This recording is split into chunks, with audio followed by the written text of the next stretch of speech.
하나 앞에 10의 일을 들이셨습니다. 하나님께서 은혜 주시고 갑절로 복 주실 줄로 믿습니다. 오늘 우리가 함께 나눌 말씀은 골로새서 1장 21절로 23절의 말씀입니다. 신약성경 325쪽 골로새서 1장 21절로 23절의 말씀을 다 같이 하나님성으로 봉독하시겠습니다. 전에 악한 행실로 멀리 떠나 마음으로 원수가 되었던 너희를 이제는 그의 육체의 죽음으로 말미암아 회복하게 하사 너희를 거룩하고 흠없고 책망할 것이 없는 자로 그 앞에 세우고자 하셨으니 만일 너희가 믿음에 거하고 터 위에 굳게 서서 너희 들은 바 복음의 소망에서 흔들리지 아니하면 그리하리라. 이 복음은 천하 만민에게 전파된 바요 나 바울은 이 복음의 일꾼이 되었노라. 아멘. 우리가 신앙생활을 하다 보면 어떤 환경이나 인간관계에서 이 어려움을 겪어야 될 때가 생깁니다. 그럴 때에 믿음으로 사는 것이 과연 무엇인가 이것에 대해서 우리가 질문하게 되고 때로는 갈등을 일으키기도 하는 것이죠. 동시에 신앙의 담력과 용기를 우리가 잃게 되는 경우도 있다는 것입니다. 그럴 때 그러면 믿는 우리가 어떻게 하는 것이 가장 바람직한가? 그래서 오늘 본문을 통해서 함께 나누고자 하는 것입니다. 오늘 본문 21절에 보니까 전에 악한 행실로 멀리 떠나서 마음으로 원수가 됐던 너희를 이렇게 말하는 것은 구원받기 전 우리 옛사람에 대해서 지금 말씀하고 있는 것입니다. 우리가 이 사람의 이 마음은 결코 중립적이지 않습니다. 손이 안으로 굽는다고 항상 자기중심적으로 이해하고 자기중심적으로 설명하고 또 합리화시키고 어떻게든지 이것을 회피해 나가려고 하는 마음들이 보편적인 죄성을 가진 인간들 안에 있다는 것이죠. 이것이 어디서부터 시작되냐면 이 죄성을 가진 인간이 모태에서부터 이 조성되면서부터 선보다는 악을 더 이렇게 선택하게 되는, 그래서 어린아이들이 성장하는 과정을 보면 가르쳐주지 않았어도 거짓말하고 가르쳐주지 않았어도 자기중심적으로 모든 것을 움켜잡는 이런 모습들을 우리가 볼 수 있게 되는 것이죠. 하나님의 말씀을 거역하는 것이 당연한 것처럼 그렇게 이제 살아가는 사람들도 우리 주변에 있지 않습니까? 하나님의 주인 되심을 인정하지 않고 세상에서 자기가 가지고 있는 지혜와 지식과 또 이 경험을 밑바탕으로 하고 하나님의 주인 되심을 인정하기보다는 내가 내 인생의 주인인 것이고 내 인생을 스스로 책임지고 내가 잘 먹고 잘 살아야 되기 때문에 결국 나는 세상 가운데 열정을 다하고 열심히 살 수밖에 없다는 결론을 유추해내기도 하는 것을 우리가 보게 되는 것이죠. 그것이 바로 우리 옛사람의 정서라는 것입니다. 하나님의 말씀을 들어도 이해가 되지 않고 변화를 추구하지 않고 오히려 마음이 더 강팍해지는 것과 하나님과 이 마음으로 이 원수된 상태였기 때문에 이런 현상들이 일어난다는 것입니다. 하나님 말씀보다는 항상 내 경험이 앞서고 일반적인 세상의 가치와 기준을 가지고 우선순위를 선택하게 되고 하나님 말씀의 기쁨보다는 세상 것을 얻고 누리는 것이 더 기쁘고 그것이 더 크게 보이기 때문에 항상 세상의 원리, 세상의 가치관, 이 세계관을 가지고 우리의 마음과 이 정서를 다스려가는 이런 현상들이 옛사람의 정서 가운데 있었다는 것입니다. 그렇기 때문에 하나님을 알되 힘써 알기보다는 세상을 더 가치 있게 여기고 세상 속에 들어가서 어떻게 하면 내가 출세할 수 있고 어떻게 하면 내가 부유하게 살 수 있고 내 자녀들에게 어떻게 하면 더 많은 것들을 상속할 수 있을까, 이런 것들이 보편적인 이 삶의 목표가 되어서 그렇게 살아가는, 그렇게 끌려가는 이 모습들이 우리의 옛사람의 모습이었다는 것입니다. 결국은 무엇입니까? 오늘 21절의 말씀처럼 그러다 보니까 마음으로 하나님과 이 결별하고 하나님을 미워하고 그러다 보니까 점점 이 하나님과의 거리가 멀어져 가기 시작하는, 그래서 멀리 가서 간섭받고 싶지 않은, 그래서 사람은요 아이들도 보면 어렸을 적에는 부모 없이는 못 살 것 같이 그렇게 치근대던 아이들도 성장하다 보면 가능하면 부모와 멀리 떨어져서 살고 싶어하는, 그래서 고등학교 정도, 요즘은 중학교도 그렇죠. 가능하면 내가 할 수만 있으면 독립적으로 살았으면 좋겠다, 이런 마음들을 갖게 되는 것을 우리가 봅니다. 우리가 잘 아는 대로 누가복음 15장 그 11절 이하에 보면 둘째 아들이 아버지가 아직도 이 생생하기 때문에 이 상속할 수 있는 시기가 되지 않았는데도 불구하고 아버지의 간섭 아래 살기보다는 내가 자유롭게, 그리고 내가 더 지혜롭게, 더 창의적으로, 그러면 내가 아버지보다 더 멋있게 더 잘 살 수 있고 여기서 속박받는 것보다는 이 자유를 누리면서 내가 풍성한 삶을 살 수 있겠다는 이 전제 아래 상속권을 계속적으로 요구하는 것이죠. 결국은 무엇입니까? 아버지가 이 때가 되지 않았지만 아들의 그 요구 조건을 충족시켜 주니까 멀리 떠났다 이렇게 말하고 있지 않습니까? 그 더 이상 어떻게 보면 부모의 통제나 이 부모의 조언이 듣기 싫다는 것이죠. 그래서 이같이 이 세상 사람들은 하나님의 돌보심을 원치 않고 하나님의 그 살아계시다는 것도 인정하지 않습니다. 그러나 하나님의 돌보심이 없는 것은 우리가 몰라서 그렇지 바로 공중권세 잡은 이 어둠의 영에 이 지배 가운데 들어가기 때문에 결국은 무엇입니까? 사단의 노예로서의 삶을 살아가게 되는 것이죠. 때로는 굉장히 비참하게 자기 인생을 자기의 계획대로 살지 못하고 하나님의 뜻대로 살지 못하고 어둠의 영에 의해서 자기가 평생 속아 사는, 그래서 우상이 마치 신인 것처럼 그렇게 섬기면서 살아가는 이 세상 사람들의 모습이 바로 우리의 옛사람의 모습이 아니겠습니까? 사람들과도 우리가 세상 가운데서 사람들과의 관계 가운데도 내 마음에 차지 않고 나의 마음 가운데 노여운 마음이 생기기 시작하면 점점 그 사람과 거리를 멀리 두고 가능하면 피하고 만나고 싶지 않은, 기억하고 싶지도 않은 이런 그 삶을 우리가 사는 것 아니겠습니까? 그게 뭐니까 자꾸 피하는 것이에요. 그러니까 상대방은 영문도 몰라요. 저 사람 왜 나를 자꾸 피하지? 이렇게 생각하고 있지만 그 사람은 나름대로의 이 속에 뭔가가 있다는 것이죠. 우리 신앙생활도 그렇게 할 수 있다는 것이죠. 하나님이 나를 해코지 않지만 하나님의 간섭을 받고 싶지 않은 거예요. 왜냐하면 너무 많은 것들에 내가 얽매이는 것 같은, 그래서 힘들고 또 안 하자니 벌 줄 것 같고, 그래서 이 두려움 가운데 가장 기본적인 이것은 채우고 있지만 사실상 하나님과의 친밀감이 없어지다 보니까 하나님과 가까이 하고 싶지 않은 거예요. 그래서 멀찌감치 가서 이 자기의 자유를 찾아서 마음껏, 그래서 세상 사람들이 너 신앙생활해? 너 예수 믿지? 그러면 아니라고 말할 수 있는, 이렇게 좀 자기 안에 좀 더 무거운 짐보다는 좀 가볍게 종교생활처럼 그렇게 살고 싶다는 것이죠. 그래서 하나님과의 관계도 일정한 거리를 두고 형식적인 이 예배를 드리게 된다는 것입니다. 여러분, 우리가 이것을 어떻게 할 수 있냐면 사실은요, 이 하나님과의 친밀한 관계에 있는 사람은요, 예배 드리고 돌아서서 또 예배 드리고 싶은 마음이 있어야 되는 거예요. 그래서 조용한 골방에 들어가서 나 홀로 하나님을 찬양하고 하나님과 더 친밀한 이 관계 가운데 있어져야 되는데 이것이 되지 않으니까 오늘 예배를 드렸지만 다음 예배에 대한 기대감이 없는 것이죠. 근데 이렇게 기대감이 없는데 참 재밌는 것은요, 그렇게 주일이 빨리 온다는 거예요. 다른 것보다도 마치 무슨 이자 내는 날처럼 그렇게 돌아오듯이 그냥 이자 내고 돌아서면 또 이자 내는 것처럼 주일 지나고 나면 또 주일인 것처럼 그렇게 받아들이기가 쉽다는 것이죠. 그렇기 때문에 이 예배 자체에 기쁨이 없고 기대감이 없고 형식적이고 이렇게 사는 사람들이 있다는 것이죠. 그것이 무엇인가? 하나님과의 관계가 멀어졌다라는 것을 우리가 스스로 판단하고 평가할 수 있는 잣대가 되기도 하는 것 아니겠습니까? 하나님을 미워하는 이 마음이 자신의 시간을 한시도 내어주고 싶지 않은 것이에요. 그래서 세상 일이 분주하고 너무 바쁘다는 이유로 이 주일 성수하지 않고 수요 기도회나 금요 기도회에 아예 생각조차도 않는 것이죠.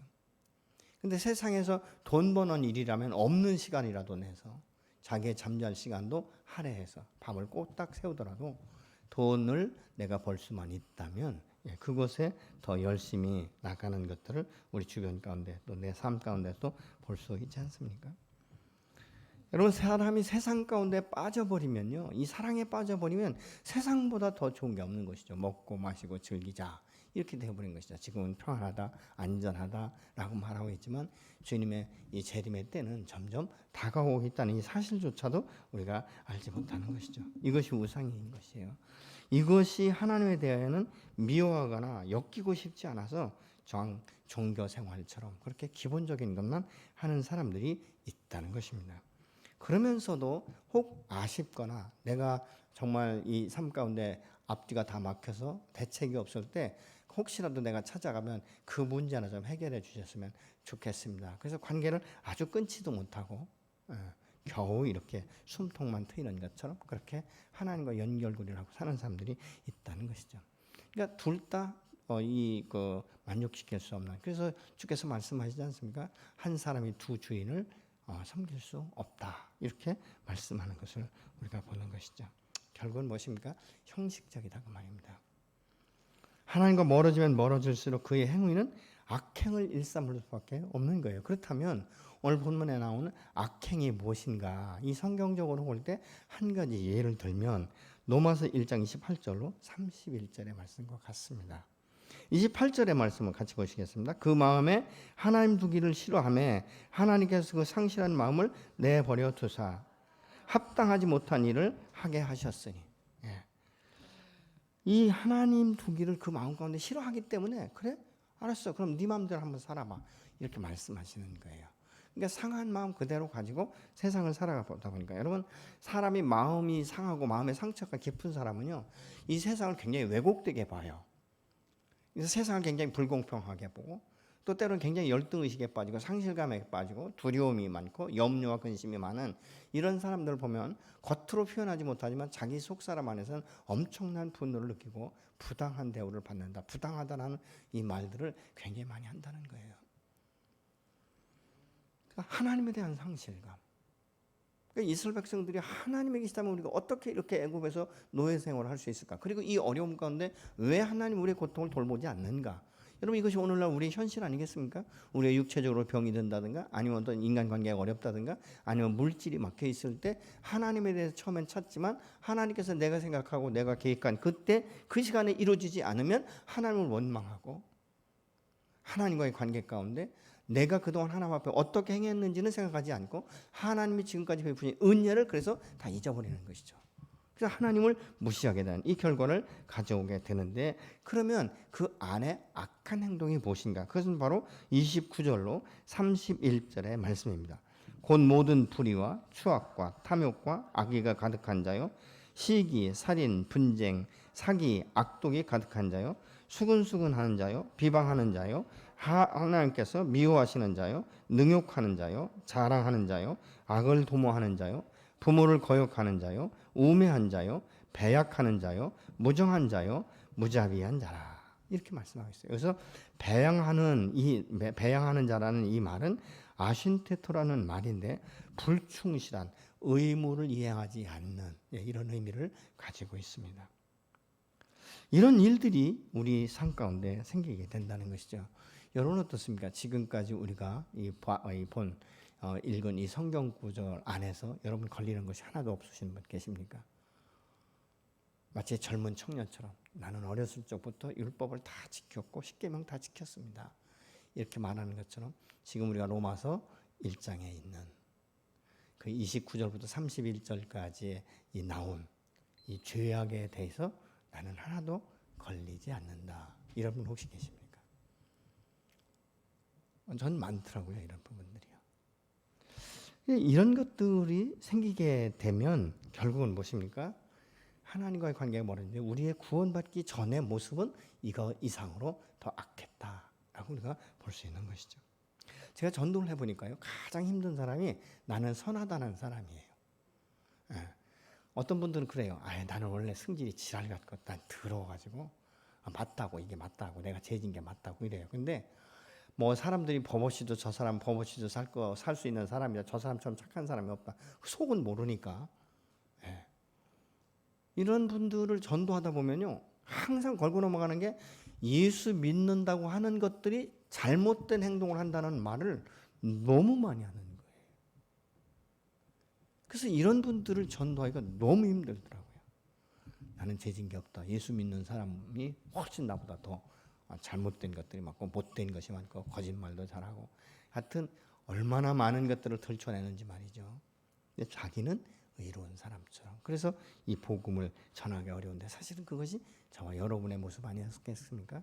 내가 예수 믿기 전에 내 마음 가운데 교만이 있었고 내 마음 가운데 악함이 있었고 얼마나 견고한 이 진이 있었는지 한 번 사람 꼬나물기 시작하면 끝이 가도록 꼬나물고 한 번도 그 사람에 대해서 좋게 이야기하지 않고 이런 그 부분들이 우리 안에 나름대로 다 있다는 것이죠. 게으르고 방치하고 무방비 상태에 있고 하나님의 뜻에 대해서 갑편에 서지 않고 항상 반대 방향에서는. 그래서 우리가 구원받기 전의 모습이 바로 이런 모습이기 때문에 하나님의 진노를 피할 수 없는 사람들이었고 하나님 보시기에 그 마음에 원수된 자들이었다. 이렇게 지금 말씀하고 있습니다. 그러나 이제는 어떻습니까? 우리가 예수 그리스도의 십자가의 보혈로 말미암아 예수 그리스도 안에서 하나님과 화목한 이 관계가 되어서 우리가 하나님을 아버지라고 부를 수 있고 언제든지 우리가 주님과 대화할 수 있는, 정말 걸으면서도 운전하면서도 내가 공부를 하면서도 내 영은 하나님을 찬양하고 하나님과 관계하고 대화할 수 있고 그 음성을 들을 수 있고 그 말씀 앞에 순종할 수 있는 믿음을 달라고 기도할 때 나도 모르는 사이에 믿음의 은사를 주시고 믿음의 역사를 할 수 있도록 하나님께서 담대함을 우리가 주시기 때문에 때로 우리가 믿음으로 선포하고 그것이 이루어지는 것들을 볼 수 있지 않습니까?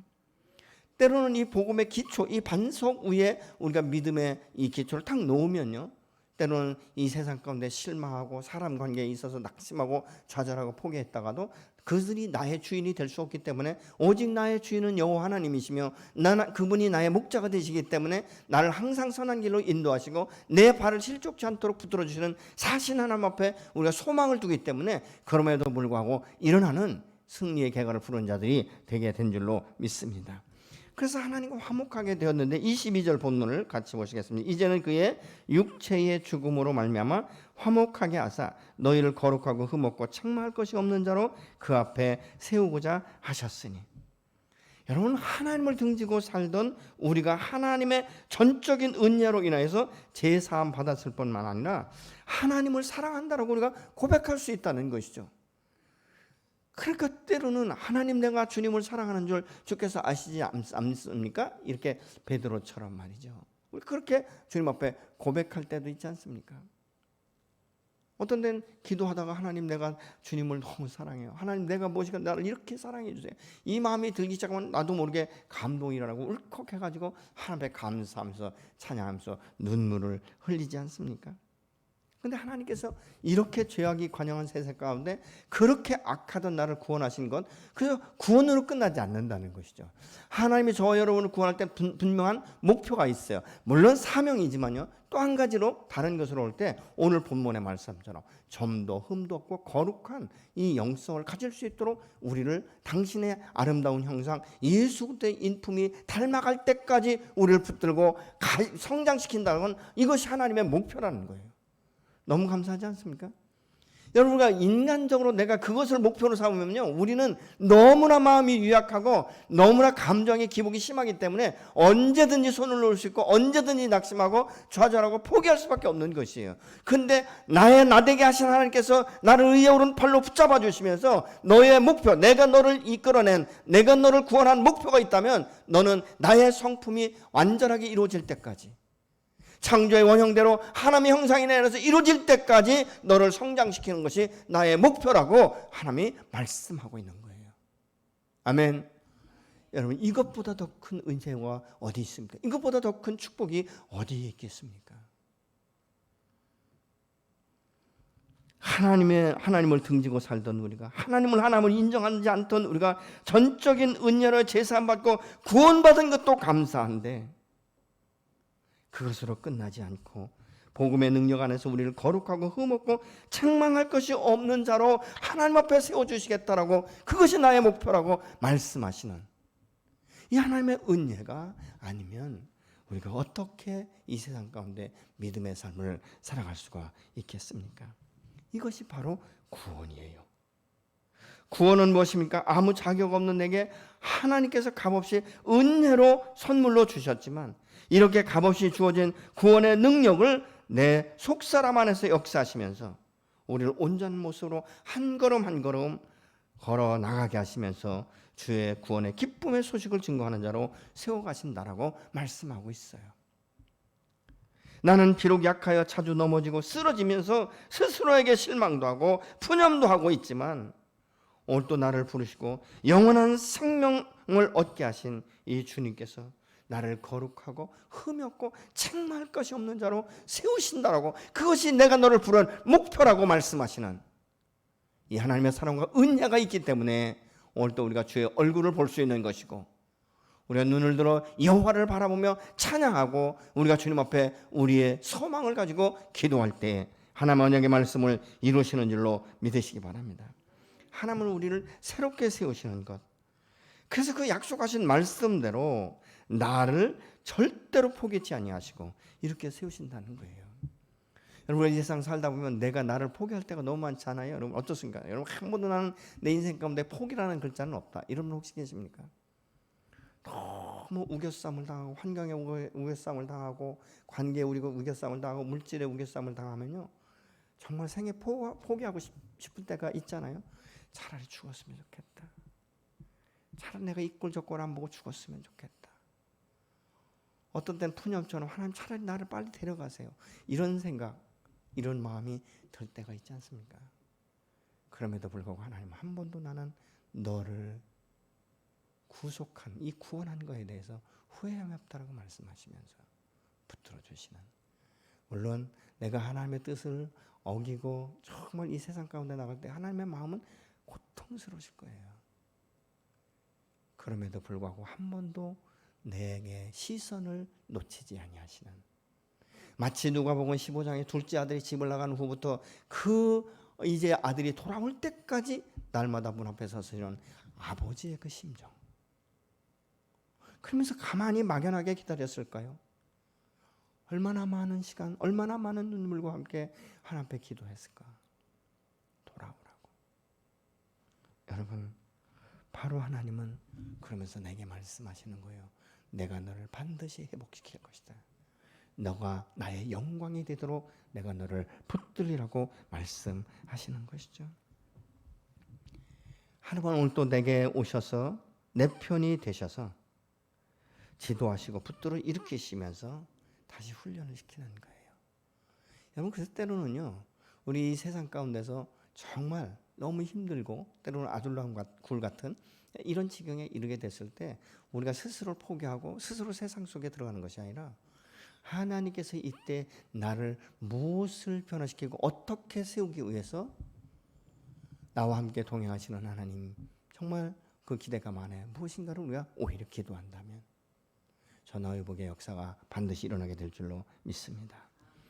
우리는요, 사람을 세울 때도 꼭 내 마음대로 세우려고 해요. 우리가 자녀들을 양육하고 자녀들을 세울 때도 꼭 내 마음대로 세우려고 해요. 여러분, 부부간에 그런 관계 없습니까 혹시? 내 남편은 내 마음대로 세워져야 돼. 그렇게 다듬어져야 되고 그렇게 일을 해야 되고, 반대로 남편들은 우리 아내는 이렇게 해야 돼. 남편을 이렇게 섬겨야 되고 이렇게 해야 되고. 혹시 그런 마음 없습니까? 그건 내가 하나님인 거예요. 하나님의 자리를 바꾸는 거예요. 여러분, 저는 지금까지 오랜 살았다면 살았는데요, 잔소리로 바뀌는 사람 아직 본 적이 없어요. 어린아이들 처음엔 부모의 잔소리를 듣고 잘 순종하는데 어느 정도 쓰게 되면 그 분노가 폭발적으로 일어나기 시작하면요, 더 이상 부모가 자녀를 터치하지 못합니다. 보이지 않게 쌓이는 것이죠. 그러나 우리 하나님은 한 번도 내가 생각하는 하나님이 아니며 내가 생각하는 부모의 상이 아니라는 것이죠. 왜요? 그분은 진리이시며 그분은 창조주시며 나를 모태에 조성할 때부터 내게 소망을 주셨고 사명을 주셨고 기대감을 가지고 계신 분이기 때문에 그렇습니다. 우리의 구원이 구원으로 영원한 생명을 얻는 것으로 끝나지 아니하고 그 목표에 다다를 때까지 나의 목자가 되셨다는 프로초장에 쉴 만한 물가로 인도하시고, 때로는 사망의 음침한 골짜기 같은 정말 암담하고 암울하고 도저히 헤어나올 수 없을 것 같은 그때에도 주께서 나와 함께 하시면서 내가 너를 한 번도 놓은 적이 없다라고 말씀하시는 이 아버지의 사랑과 이 우리에게 주시는 이 확신이 있기 때문에 오늘 또 우리가 다시 털고 일어서게 되는 줄로 믿습니다. 여러분, 나는 하나님이 내 편 아니신 것 같다, 이럴 때 혹시 있었습니까? 근데 하나님은 한 번도 내 편이 아니신 적이 없다는 거예요.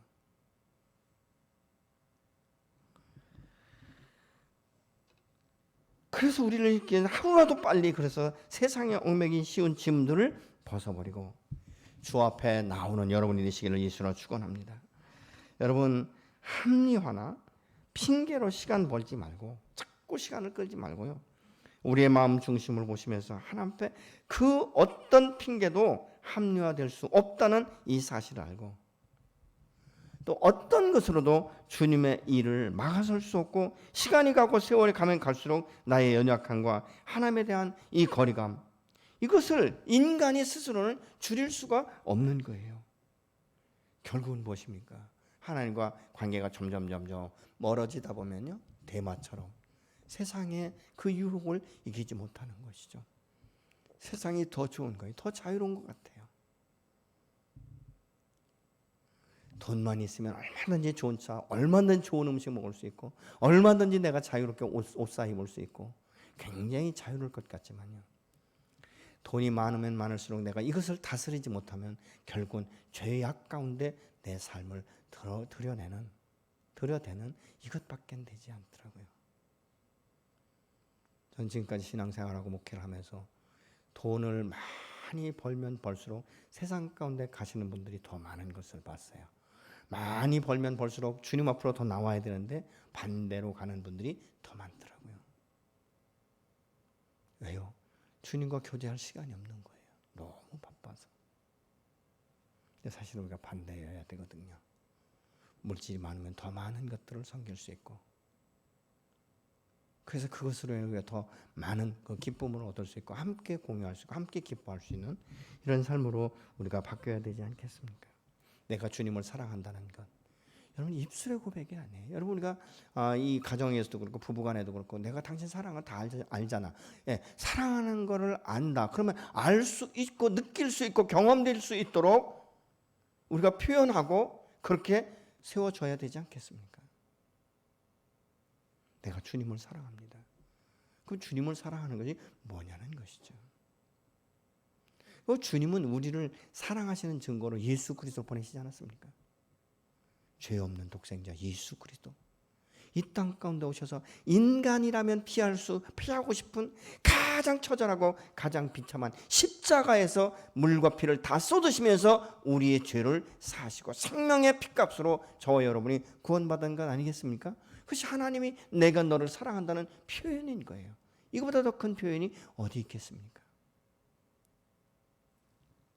내가 주님을 사랑한다라고 말할 때는 내가 주님의 말씀 앞에 내 믿음의 분량만큼 순종하는 것이죠. 때로는 몸부림치고 때로는 뭐 예스와 노 가운데 노라고 말할 수도 있는 거예요. 그러나 결국은 돌아오는 것, 그게 사랑 아니겠습니까?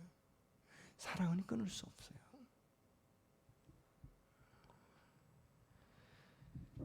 여러분 사랑하는 마음으로 내가 주님을 안다면 영적으로 민감해야 되는데 세상을 더 사랑하면 세상적인 일에 굉장히 민감한 거예요.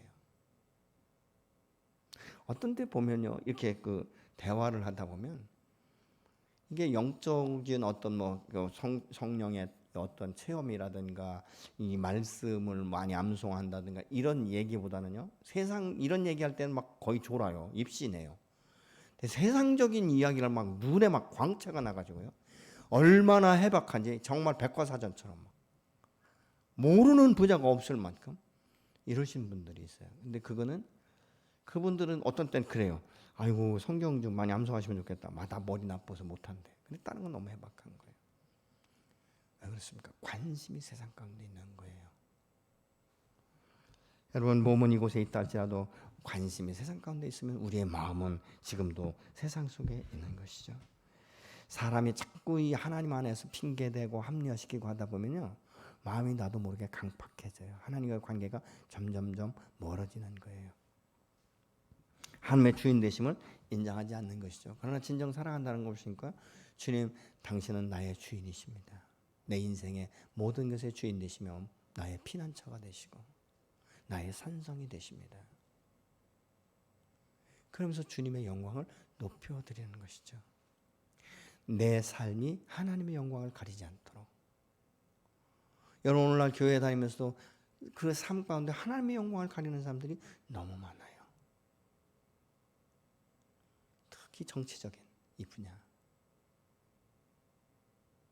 이 분야에서 제가 아는 그 어떤 모교회 안수 집사님이 국회의원이었고 국회의원 중에서도 굉장히 좀 힘이 있는 분이었어요. 몇 선 되신 분이에요.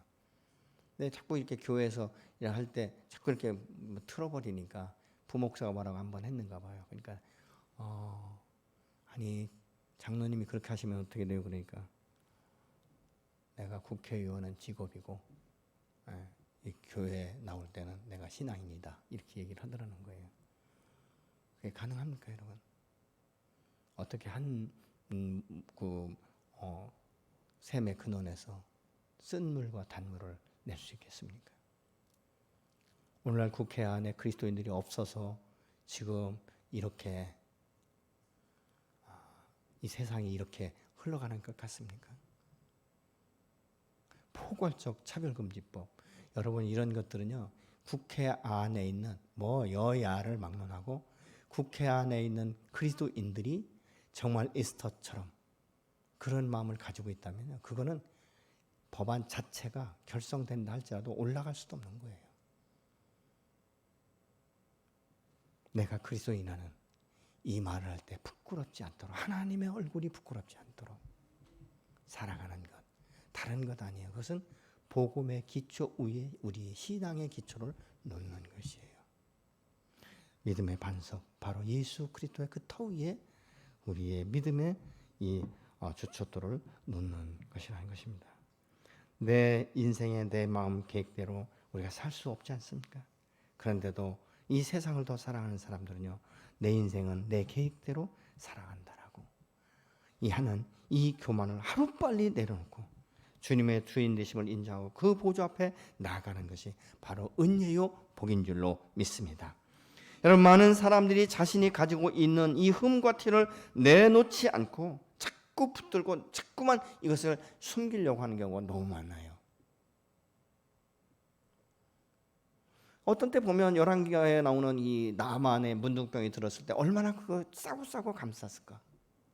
속에서는 막 종초 때문에 골마 터져 아파 죽겠는데 밖으로 내놓을 수 없는 거예요. 왜? 자기의 지위가 있기 때문에, 체면이 있기 때문에, 자존심이 있기 때문에. 여러분, 그러면 치료받을 수 없는 거 아니겠습니까? 나만이 엘리사 앞에 왔을 때 엘리사가 말 한마디 하지 않습니까? 요단 강물에 가서 7번 씻으라. 그 말 한마디에 충격을 받고 분노를 일으킵니다. 감히 이스라엘에 그거 자기가 뭔데, 내가 아람의 군대 장관인데 어떻게 나를 이렇게 하대할 수 있는가? 적어도 나와서 안수하든지 나와서 내 얼굴을 보고 이야기해야 될 것 아닌가? 이런 교만한 마음. 여러분, 그때는 제가 볼 때 이 납병의 종초들이 막 승했을 것 같아요. 더 아팠을 것 같아요. 그러나 요단 강물에 가서 그 말씀대로 순종할 때 7번 들어갔다 나오니까 7번째는 완전하게 어린아이의 살결처럼 휘어졌다라고 말씀하고 있지 않습니까? 나의 교만, 나의 고통, 이 모든 것들을 주님 앞에 십자가 앞에 내려놓는 것, 이게 바로 지름길이며 이것이 은혜요, 이것이 복받는 자의 비결인 줄로 믿으시기 바랍니다. 어떤 경우에는 침묵해요. 아예 침묵하고 자기가 합리화를 시키고, 어떤 분들은 주님을 자꾸 설득하려고 해요. 하나님 그거 아니잖아요. 이건 이거잖아요. 내가 이렇다니까 막 이러면서 주님을 설득하려고 기도하시는 분도 있어요. 어떤 때 보면. 네, 여러분, 주님이 설득되실 분이십니까? 왜 그렇습니까? 내가 하나님보다 지혜롭다는 것 아니겠습니까? 내가 더 지식이 많은 것, 내가 더 세상적인 경험이 많은 것처럼 그렇게 말하고 있지만, 여러분, 이 세상에 기초를 놓으신 분은 여호와십니다. 지금 세상에 돌아가는 상황을 보시는 분도 여호와시고, 여러분, 소돔 고모라 성이 멸망한 이유가 무엇입니까? 너무나 악하기 때문에. 하나님이 더 이상 눈뜨고 볼 수 없기 때문에 흔들어 놓는 거예요. 다시 하나님이 어떤 분인지를 알게 하시는 것입니다. 그래서 때로는 심판이 재앙이지만 완전한 재앙이 아니라 하나님의 창조주, 하나님의 주인 되심을 인정할 수 있는 기회도 되는 것입니다. 여러분과 주님 앞에 자꾸 설명하고 해명하려고 하는 것, 그건 아집이에요. 어떤 데 보면 인간관계 가운데 묶임이 있을 때 딱 풀을 때 미안합니다. 그래 됐다 이러면 되거든요. 근데 그때는 내가 왜 그랬는지 이걸 자꾸 이게 또 이해시키려고 설득하다 보면 결국은 또 싸우잖아요. 화해하러 갔다가 가지고 더 싸워가지고 더 견고한 벽을 만드는 경우도 종종 있지 않습니까? 내가 어찌하든지 하나님의 목표는 오늘 또 나를 점도 흠도 없는, 정말 책망할 것이 없는 당신의 자녀로 삼아주기 위해서 역사하고 계신 것이에요.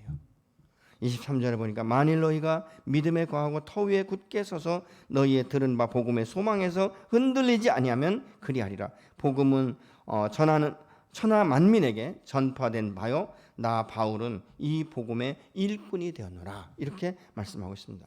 여기서 만일이라는 이 말의 의미는요, 너희가 이렇게 하기만 하면 그렇게 된다는 의미를 갖고 있어요. 너희가 말씀 앞에, 하나님의 말씀 앞에 순종하면 그 말씀대로 너에게 이루어진다라고 말씀하고 있는 것입니다. 주님이 나를 당신의 형상으로 만드실 때 믿음으로 순종하고 소망을 가지고 나아가면 하나님 반드시 당신의 목표대로 나를 변화시켜 주실 줄로 믿습니다. 터 위에 굳게 서서라는 이 터라는 이 말은 기초를 둔다, 견고하게 하다는 의미예요. 우리가 이 땅에서 신앙생활한 터는 바로 예수 그리스도의 진리, 그 복음과 그 말씀에 기초를 놓는 것, 그것이 바로 터라는 것입니다. 여러분, 믿음의 기초가 건강해야 주 안에서 가지는 우리의 소망이 세상 것이나 환경에 요동치지 않을 수가 있는 거예요. 수많은 사람들과 이 환경이 우리를 흔들고 넘어뜨리려고 절망에 빠뜨리려고 할지라도 우리의 소망은 오직 주님, 나의 구원자이시며 나를 위해서 이 땅 가운데 오셨고 십자가에 죽으셨고 하나님과 나를 화해하게 하셨고 하나님과 소통할 수 있도록, 그리고 하나님의 언약의 말씀이 이루어질 수 있는 통로, 이 복의 문을 여신 이 주님 안에 우리가 기초를 놓는다면 여러분이 이 세상 것에 대해서 요동치지 않습니다. 날마다 믿음의 주에 온전케 하시는 예수를 바라보며 그 앞에 한 걸음 한 걸음 나가는 것이 기쁨이고, 주 안에서 하늘의 일들이 경험되어질 때 그것이 기쁨이고, 하나님께 나가서 기도할 때 내가 가지고 있는 방언 말고 또 다른 새로운 방언을 주시고, 내가 정말 이 마음 가운데 우울하고 너무 힘들 때 하나님께서 소망의 말씀으로 그냥 빛이 되어서 들어오실 때에 우리가 이 세상 누구의 말보다도, 어떤 위로보다도 우리가 위로를 받을 수 있게 되는 줄로 믿으시기 바랍니다. 하나님 안에서 하나님은 결코 나를 낙심하거나 좌절하게 하지 않습니다. 그래서 그렇게 할 수 있는 방법은 다른 것 아니에요. 주만 바라보기로 결정하는 것이죠. 하나님, 내가 오늘 또 당신만을 바라보기로 결정합니다. 나는 연약합니다. 주님, 나는 부족합니다. 그래서 손들고 주님, 내가 당신 앞에 나오니 나를 불쌍히 여기시고 긍휼히 여겨 주셔서 오늘도 나를 새롭게 세워주십시오. 때로는 여러분 기도하다가 아무 말씀 없어도요, 세미하게 그래도 내가 있지 않느냐, 내가 내 옆에 있지 않느냐, 내가 너를 사랑한다, 이런 마음의 감동 한마디만 들으면요, 그냥 내 슬픔과 모든 이 우겨쌈을 당했던 것들이요, 눈 녹듯이 그냥 스르르 녹아지는 것들을 경험할 수 있지 않습니까? 예, 그렇습니다. 주님, 당신 한 분이면 나는 족합니다.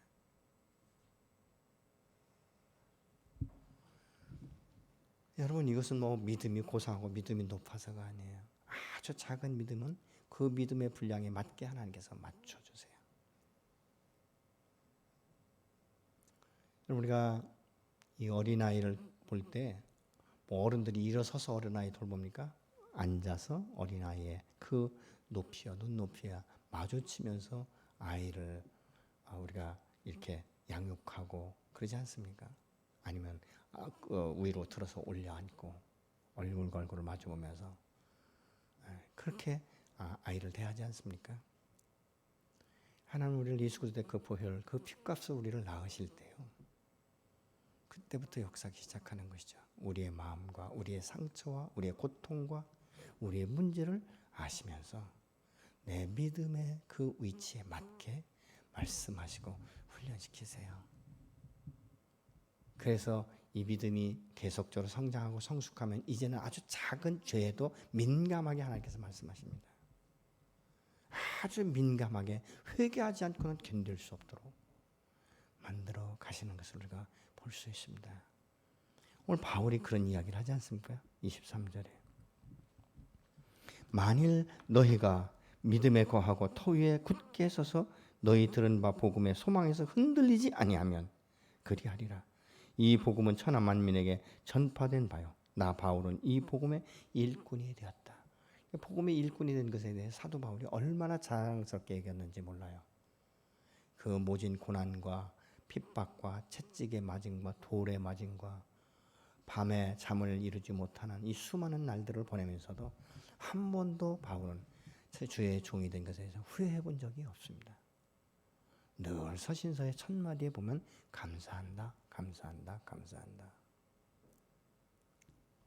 여러분, 우리가 주님 앞에 그 감사와 함께 나가야 되지 않겠습니까? 여러분들이 어떤 상태에서 지금 신앙생활을 하든 하나의 목표는, 우리를 구원하신 그 목표가 있다면 당신의 형상, 영적으로 성숙하고, 그래서 예수 그리스도 인품을 닮아갈 때까지 우리를 이끄시고 세우시겠다라고 말씀하시는 것이죠. 우리는 하나님 앞에 서는 그날까지 변화가 필요한 사람들입니다. 그리고 그 변화를 위해서는 주님이 필요한 것이고, 주님의 말씀과 주님의 의의 오른팔로 나를 붙잡아 주시는 것이 얼마나 감사한지, 그것이 없으면 우리는 날마다 넘어질 수밖에 없는 것이고, 우리의 신앙은 성숙할 수가 없는 거예요. 때로는 주께서 내 앞장서서 이끌어 가시고, 때로는 내 등 뒤에서 밀어주시고, 때로는 내 속에서 역사하시고, 때로는 내가 상상할 수 없는 믿음을 주셔서 산을 들어 바다에 옮기는 아주 작은 겨자씨만한 믿음을 통해서도 역사하시는 그 하나님은 살아계신 줄로 믿으시기 바랍니다. 그 하나님은 다른 나의 이웃의 하나님이 아니라 바로 나를 구원하신 예수 그리스도 그 사랑 안에서 나의 아버지가 되시는 아버지이신 줄로 믿습니다. 그래서 이 시간 중 우리가 주님 앞에 그렇게 기도하고 싶습니다. 하나님, 나의 옛사람의 정서와 삶을 이 시간 끊기를 원합니다. 하나님, 복음의 기초 위에 굳건히 서게 하여 주시옵소서. 우리가 함께 기도하시겠습니다. 전능하신 아버지 하나님,